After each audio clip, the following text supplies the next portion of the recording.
नमस्कार, किस्से कहानियों में एक बार फिर आपका स्वागत है। प्रस्तुत है मुंशी प्रेमचंद द्वारा लिखे उपन्यास गबन का भाग 27। रमा आधी रात गए सोया तो 9 बजे दिन तक नींद न खुली। वह स्वप्न देख रहा था। दिनेश को फांसी हो रही है। सहसा एक स्त्री तलवार लिए हुए फांसी की ओर दौड़ी और फांसी की रस्सी काट दी। चारों ओर हलचल मच गई।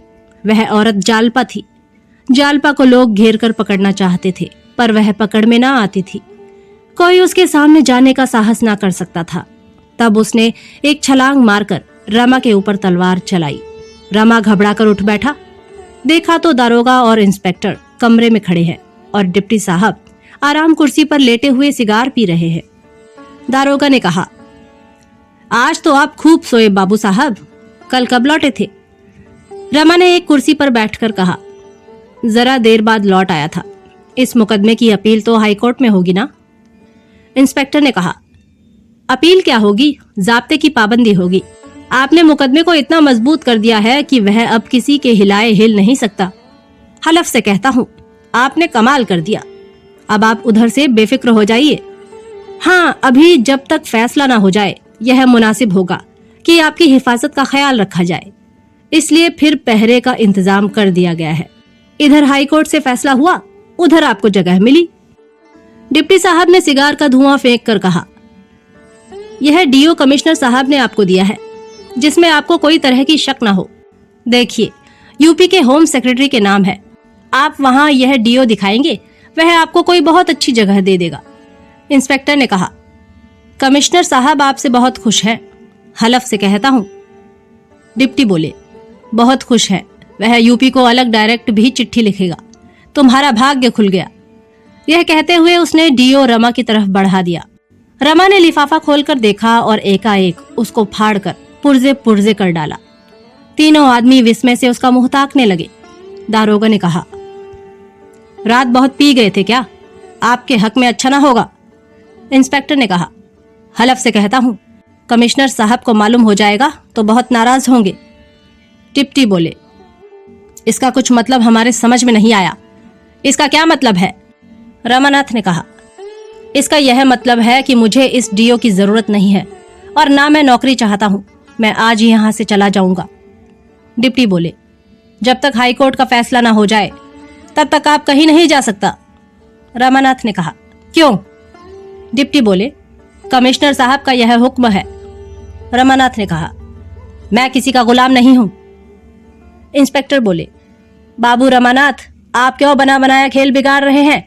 जो कुछ होना था वह हो गया। 10-5 दिन में हाईकोर्ट से फैसले की तस्दीक हो जाएगी। आपकी बेहतरी इसी में है कि जो सिला मिल रहा है उसे खुशी से ले लीजिए और आराम से जिंदगी के दिन बसर कीजिए। खुदा ने चाहा तो एक दिन आप भी किसी ऊंचे ओहदे पर पहुंच जाएंगे। इससे क्या फायदा कि अफसरों को नाराज कीजिए और कैद की मुसीबतें झेलिए।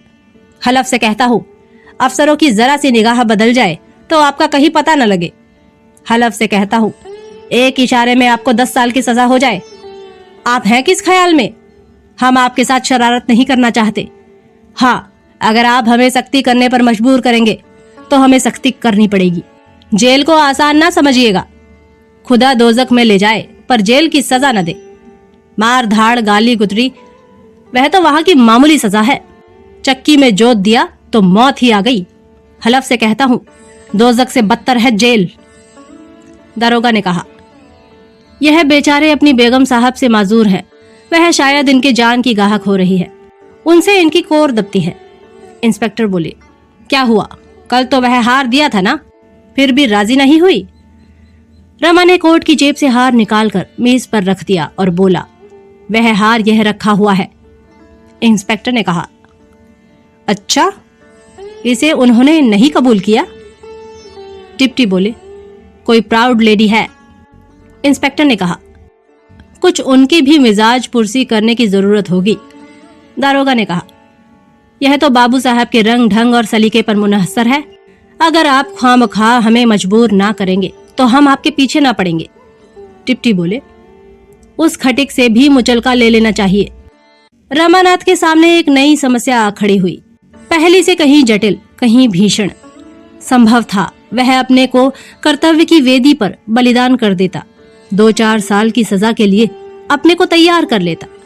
शायद इस समय उसने अपने आत्मसमर्पण का निश्चय कर लिया था, पर अपने साथ जालपा को भी संकट में डालने का साहस वह किसी तरह ना कर सकता था। वह पुलिस के शिकंजे में कुछ इस तरह दब गया था कि अब उसे बेदाग निकल जाने का कोई मार्ग दिखाई नहीं देता था। उसने देखा कि इस लड़ाई में मैं पेश नहीं पा सकता। पुलिस सर्वशक्तिमान है, वह मुझे जिस तरह चाहे दबा सकती है। उसके मिजाज की तेजी गायब हो गई। विवश होकर बोला, आखिर आप लोग मुझसे क्या चाहते हैं? इंस्पेक्टर ने दारोगा की ओर देखकर आंखें मारी, मानो कह रहे हो। आ गया पंजे में और बोले, बस इतना ही कि आप हमारे मेहमान बने रहे और मुकदमे के हाईकोर्ट में तय हो जाने के बाद यहाँ से रुखसत हो जाए, क्योंकि उसके बाद हम आपकी हिफाजत के जिम्मेदार ना होंगे। अगर आप कोई सर्टिफिकेट लेना चाहेंगे तो वह दे दी जाएगी, लेकिन उसे लेने या ना लेने का आपको पूरा अख्तियार है। अगर आप होशियार हैं तो उसे लेकर फायदा उठाएंगे, नहीं इधर उधर के धक्के खाएंगे। आपके ऊपर गुनाह बेलज्जत की मसल सादिक आएगी। इसके सिवा हम आपसे और कुछ नहीं चाहते।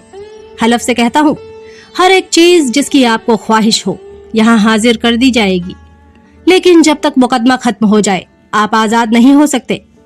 रमानाथ ने दीनता के साथ पूछा, सैर करने तो जा सकूंगा या वह भी नहीं? इंस्पेक्टर ने सूत्र रूप से कहा, जी नहीं। दारोगा ने उस सूत्र की व्याख्या की, आपको वह आजादी दी गई थी, पर आपने उसका बेजा इस्तेमाल किया। जब तक इसका इत्मीनान न हो जाए कि आप उसका जायज इस्तेमाल कर सकते हैं या नहीं, आप उस हक से महरूम रहेंगे। दारोगा ने इंस्पेक्टर की तरफ देखकर मानो इस व्याख्या की दाद देनी चाहिए, जो उन्हें सहर्ष मिल गई। तीनों अफसर रुखसत हो गए और रमा एक सिगार जलाकर इस विकट परिस्थिति पर विचार करने लगा। 1 महीना और निकल गया।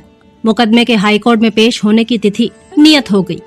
रमा के स्वभाव में फिर वही पहले की सी भीरुता और खुशामद आ गई है। अफसरों के इशारे पर नाचता है। शराब की मात्रा पहले से बढ़ गई है। विलासिता ने मानो पंजे में दबा लिया है। कभी कभी उसके कमरे में एक वैश्या जोहरा भी आ जाती है, जिसका गाना वह बड़े शौक से सुनता है। एक दिन उसने बड़ी हसरत के साथ जोहरा से कहा, मैं डरता हूँ कहीं तुमसे प्रेम न बढ़ जाए। उसका नतीजा इसके सिवा और क्या होगा कि रो रो कर जिंदगी काटूं। तुमसे वफा की उम्मीद और क्या हो सकती है?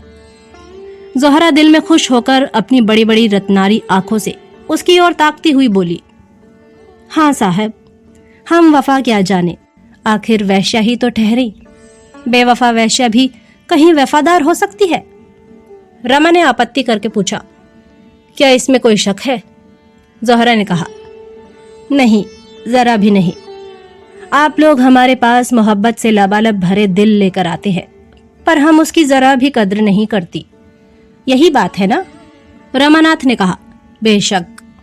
जोहरा बोली, मुआफ कीजिएगा, आप मर्दों की तरफदारी कर रहे हैं। हक यह है कि वहां आप लोग दिल बहलाव के लिए जाते हैं, महज गम गलत करने के लिए, महज आनंद उठाने के लिए। जब आपको वफा की तलाश ही नहीं होती तो वह मिले क्यों कर। लेकिन इतना मैं जानती हूँ कि हम में जितनी बेचारियां मर्दों की बेवफाई से निराश होकर अपना आराम चैन खो बैठती हैं, उनका पता अगर दुनिया को चले तो आंखें खुल जाएं। यह हमारी भूल है कि तमाशबीनों से वफा चाहते हैं, चील के घोंसले में मांस ढूंढते हैं। पर प्यासा आदमी अंधे कुएं की तरफ दौड़े तो मेरे ख्याल में उसका कोई कसूर नहीं। उस दिन रात को चलते वक्त जोहरा ने दारोगा को खुशखबरी दी, आज तो हजरत खूब मजे में आए। खुदा ने चाहा तो 2-4 दिन के बाद बीवी का नाम भी न ले। दारोगा ने खुश होकर कहा, इसीलिए तो तुम्हें बुलाया था। मजा तो जब है कि बीवी यहाँ से चली जाए, फिर हमें कोई गम ना रहेगा। मालूम होता है स्वराज्य वालों ने उस औरत को मिला लिया है। यह सब एक ही शैतान है। जोहरा की आमोदरफ्त बढ़ने लगी, यहाँ तक कि रमा खुद अपने चकमे में आ गया।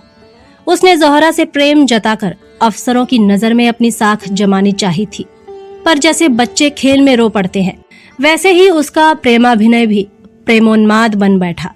जोहरा उसे अब वफा और मोहब्बत की देवी मालूम होती थी। वह जालपा किसी सुंदरी ना सही, बातों में उससे कहीं चतुर, हाव भाव में कहीं कुशल, सम्मोहन कला में कहीं पटु थी। रमा के हृदय में नए नए मंसूबे पैदा होने लगे। एक दिन उसने ज़ोहरा से कहा, ज़ोहरा, जुदाई का समय आ रहा है। 2-4 दिन में मुझे यहाँ से चले जाना पड़ेगा। फिर तुम्हें क्यों मेरी याद आने लगी? ज़ोहरा ने कहा, मैं तुम्हें ना जाने दूंगी।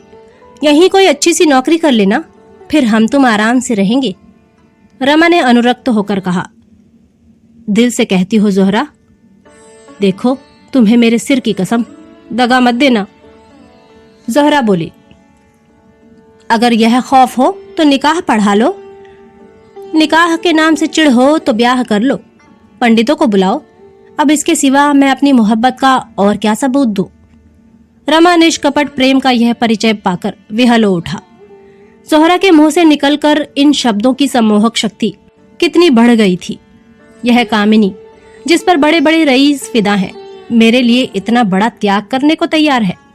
जिस खान में औरों को बालू ही मिलता है, उसमें जिसे सोने की डले मिल जाए, क्या वह परम भाग्यशाली नहीं है? रमा के मन में कई दिनों तक संग्राम होता रहा। जालपा के साथ उसका जीवन कितना नीरस, कितना कठिन हो जाएगा। वह पग पग पर अपना धर्म और सत्य लेकर खड़ी हो जाएगी और उसका जीवन एक दीर्घ तपस्या, एक स्थायी साधना बनकर रह जाएगा। सात्विक जीवन कभी उसका आदर्श नहीं रहा। साधारण मनुष्यों की भांति वह भी भोग विलास करना चाहता था। जालपा की ओर से हटकर उसका विलासासक्त मन प्रबल वेग से ज़ोहरा की ओर खिंचा। उसको व्रत धारणी वैश्याओं के उदाहरण याद आने लगे। उसके साथ ही चंचल वृत्ति की गृहिणियों की मिसालें भी आ पहुंची। उसने निश्चय किया, यह सब ढकोसला है। ना कोई जन्म से निर्दोष है, ना कोई दोषी। यह सब परिस्थिति पर निर्भर है। ज़ोहरा रोज आती और बंधन में एक गांठ और देकर जाती। ऐसी स्थिति में संयमी युवक का आसन भी डोल जाता। रमा तो विलासी था। अब तक वह केवल इसलिए इधर उधर ना भटक सका था कि ज्यों ही उसके पंख निकले, जालिये ने उसे अपने पिंजरे में बंद कर दिया। कुछ दिन पिंजरे से बाहर रहकर भी उसे उड़ने का साहस न हुआ। अब उसके सामने एक नवीन दृश्य था। वह छोटा सा कुल्लियों वाला पिंजरा नहीं, बल्कि एक गुलाबों से लहराता हुआ बाग, जहाँ की कैद में स्वाधीनता का आनंद था। वह इस बाग में क्यों न क्रीड़ा का आनंद उठाए। रमा जो जो ज़ोहरा के प्रेम पाश में फंसता जाता था, पुलिस के अधिकारी वर्ग उसकी ओर से निशंक होते जाते थे। उसके ऊपर जो कैद लगाई गई थी धीरे धीरे ढीली होने लगी। यहाँ तक कि एक दिन डिप्टी साहब शाम को सैर करने चले तो रमा को भी मोटर पर बिठा लिया। जब मोटर देवी दीन की दुकान के सामने से होकर निकले तो रमा ने अपना सिर इस तरह भीतर खींच लिया कि किसी की नजर न पड़ जाए। उसके मन में बड़ी उत्सुकता हुई कि जालपा है या चली गई, लेकिन वह अपना सिर बाहर ना निकाल सका। मन में वह अब भी यही समझता था कि मैंने जो रास्ता पकड़ा है वह कोई बहुत अच्छा रास्ता नहीं है, लेकिन यह जानते हुए भी वह उसे छोड़ना न चाहता था। देवीदीन को देखकर उसका मस्तक आप ही आप लज्जा से झुक जाता। वह किसी दलील से अपना पक्ष सिद्ध ना कर सकता था। उसने सोचा, मेरे लिए सबसे उत्तम मार्ग यही है कि इनसे मिलना जुलना छोड़ दूं। उस शहर में 3 प्राणियों को छोड़कर किसी चौथे आदमी से उसका परिचय न था जिसकी आलोचना या तिरस्कार का उसे भय होता। मोटर इधर उधर घूमती हुई हावड़ा ब्रिज की तरफ चली जा रही थी कि सहसा रमा ने एक स्त्री को सिर पर गंगा जल का कलसा रखे घाटों के ऊपर आते देखा। उसके कपड़े बहुत मैले हो रहे थे और कृशांगी ऐसी थी कि कलसे के बोझ से उसकी गर्दन दबी जाती थी। उसकी चाल कुछ कुछ जालपा से मिलती हुई जान पड़ी। उसने सोचा, जालपा यहाँ क्या करने आवेगी? मगर एक ही पल में कार और आगे बढ़ गई और रमा को उस स्त्री का मुंह दिखाई दिया। उसकी छाती धक से हो गई। यह जालपा ही थी। उसने खिड़की के बगल में सिर छुपाकर गौर से देखा। बेशक जालपा थी, पर कितनी दुर्बल, मानो कोई वृद्धा अनाथ हो। ना वह कांति थी, ना वह लावण्य, ना वह चंचलता, ना वह गर्व। रमा हृदयहीन ना था। उसकी आंखें सजल हो गई। जालपा इस दशा में और मेरे जीते जी अवश्य देवी दीन ने उसे निकाल दिया होगा और वह टहलनी बनकर अपना निर्वाह कर रही होगी। नहीं, देवी दीन इतना बेमुरावत नहीं है। जालपा ने खुद उसके आश्रय में रहना स्वीकार ना किया होगा। मानिनी तो है ही, कैसे मालूम हो क्या बात है। मोटर दूर निकल आई थी। रमा की सारी चंचलता, सारी भोग लिप्सा गायब हो गई थी। मलिन वासना दुखिनी जालपा की वह मूर्ति आंखों के सामने खड़ी थी। किससे कहे, क्या कहे, यहाँ कौन अपना है। जालपा का नाम जबान पर आ जाए तो सबके सब चौंक पड़े और फिर घर से निकलना बंद कर दें। ओह, जालपा के मुख पर शोक की कितनी गहरी छाया थी, आंखों में कितनी निराशा।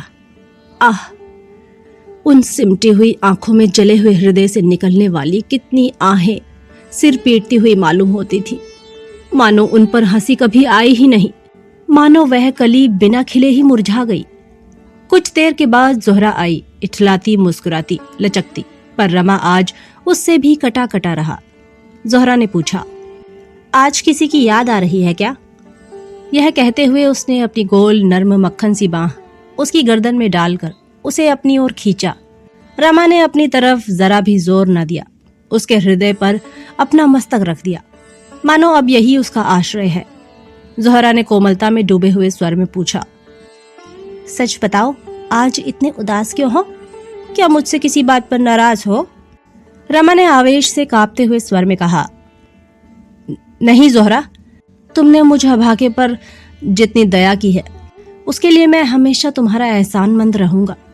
तुमने उस वक्त मुझे संभाला जब मेरे जीवन की टूटती हुई कश्ती गोते खा रही थी। वे दिन मेरी जिंदगी के सबसे मुबारक दिन हैं और उनकी स्मृति को मैं अपने दिल में बराबर पूछता रहूंगा। मगर अभागों को मुसीबत बार बार अपनी तरफ खींचती है। प्रेम का बंधन भी उन्हें उस तरफ खींचे जाने से नहीं रोक सकता।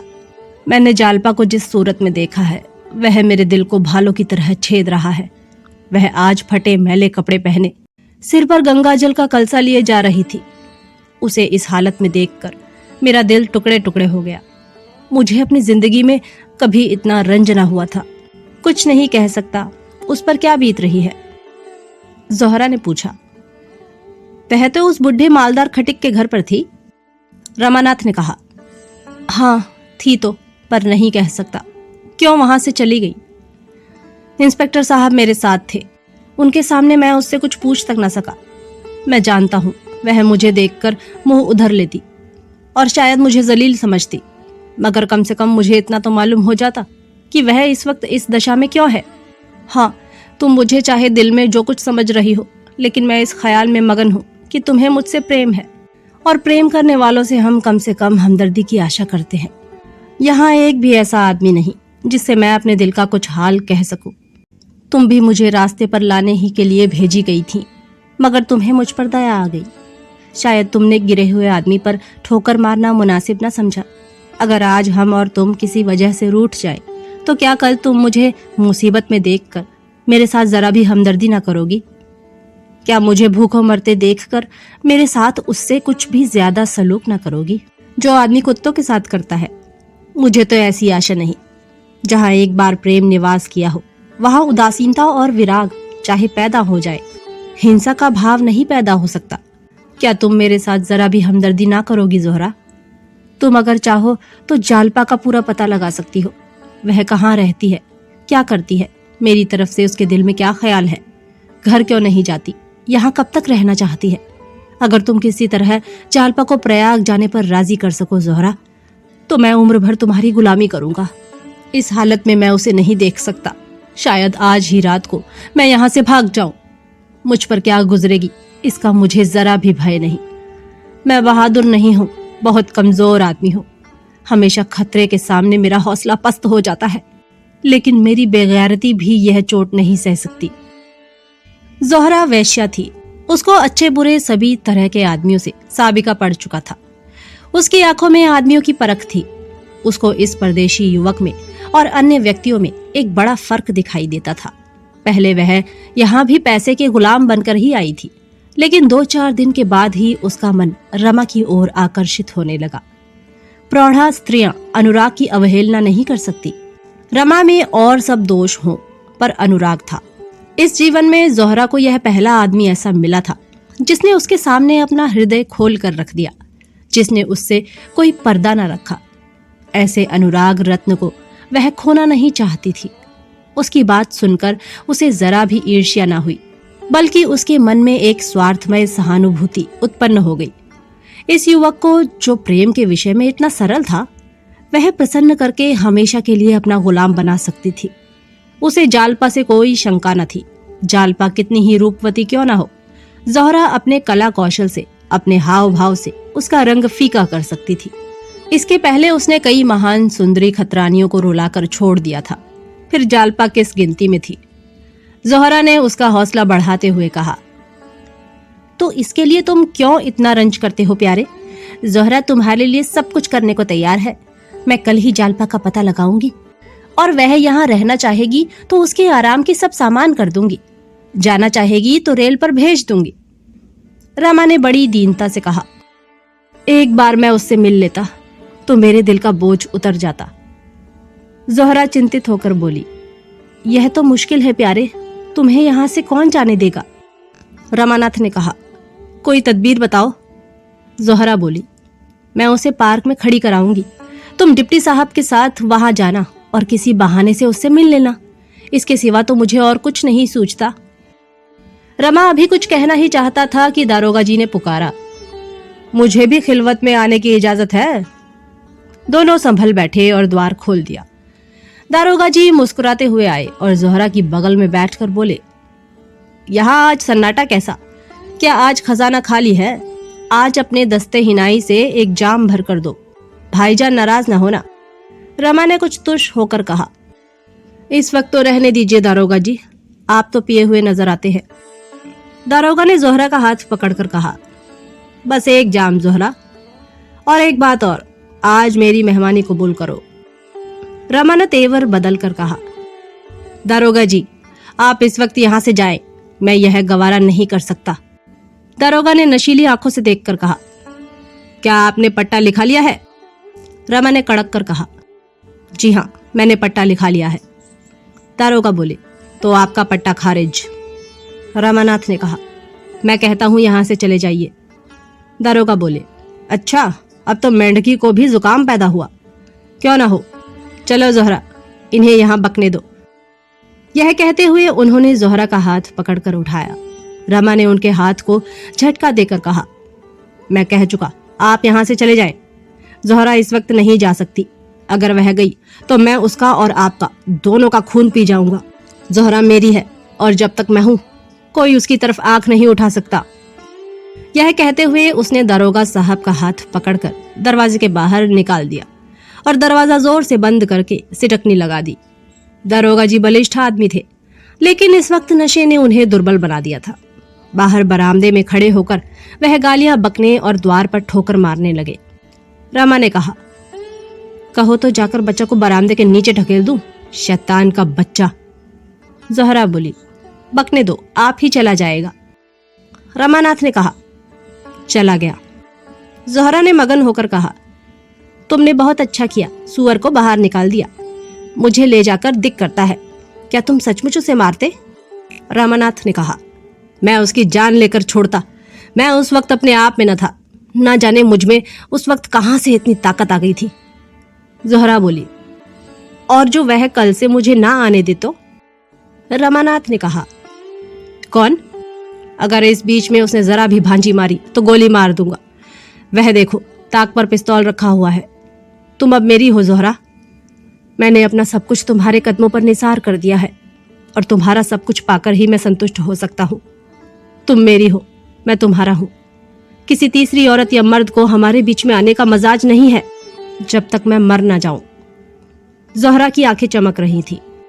उसने रमा की गर्दन में हाथ डालकर कहा, ऐसी बात मुंह से ना निकालो प्यारे।